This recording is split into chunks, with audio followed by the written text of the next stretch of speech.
अॼु मां बसि शेयर करण वारी आहियां चणनि जी दाल जी टिकी या चाप जी रेसिपी। पॉपुलर सिंधी डिश आहे, नाश्तो आहे सिंधी।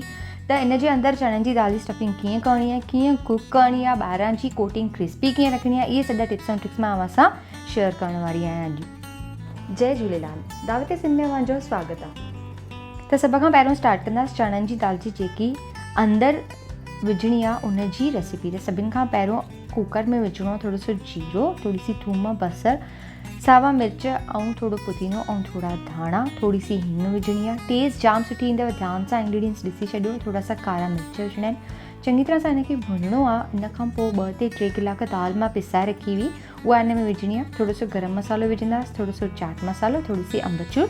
इन्हनि खे चङी तरह सां भुनणो आहे, लेकिन इन खां पहिरियों अव्हां इन जे अंदरि विझंदासीं बेसिक मसाला, जीअं त कश्मीरी रेड चिलीज़, थोरा सा धाणा, थोड़ी सी हैड।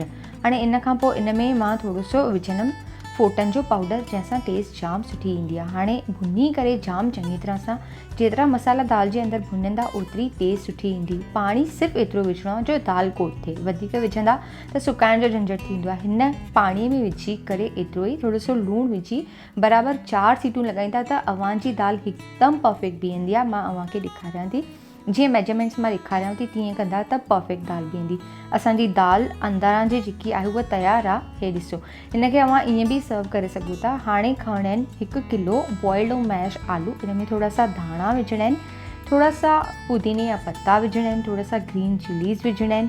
कोई जॻह ते इहे ॿाहिरां जी जेकी कोटिंग उहा प्लेन बि रखंदा आहिनि, लेकिन अव्हां जेके मां मसाला ॿुधाए रही आहियूं उहे विझंदा त जाम टेस्ट सुठी ईंदी। थोड़ी सी आमचूर, रेड चिलीज़, हैड ऐं धाणा विझी करे थोरो सो कॉर्नफ्लोर बि विझंदा त अव्हां जी टिक्की सौगी न बीहंदी। कॉर्नफ्लोर विझण खां पोइ इन खे मिक्स कंदा जाम चङी तरह सां, ऐं हिन जो हिकु वॾो जेकी मुसम्बी हूंदी आहे नंढी साइज़ जी, ओतिरो गोलो ठाहे करे इन जे अंदरि दाल स्टफ करे करे ऐं इन खे चङी तरह सां बंदि कंदा। अगरि अव्हां खे खपे भई मां इहे कीअं करे रही आहियां अंदरि, त इहो ध्यान सां ॾिसंदा त अंदरि स्टफ कीअं करणी आहे। हाणे मीडियम गैस ते थोड़े से तेल में इनखे कुक कंदा त परफेक्टली असांजी स्टफ्ड आलू टिक्की तयारु आहे। छोलनि जी रेसिपी अगरि अव्हां खे खपे इन सां सर्व करण लाइ त कमेंट में ज़रूरु ॿुधाईंदा।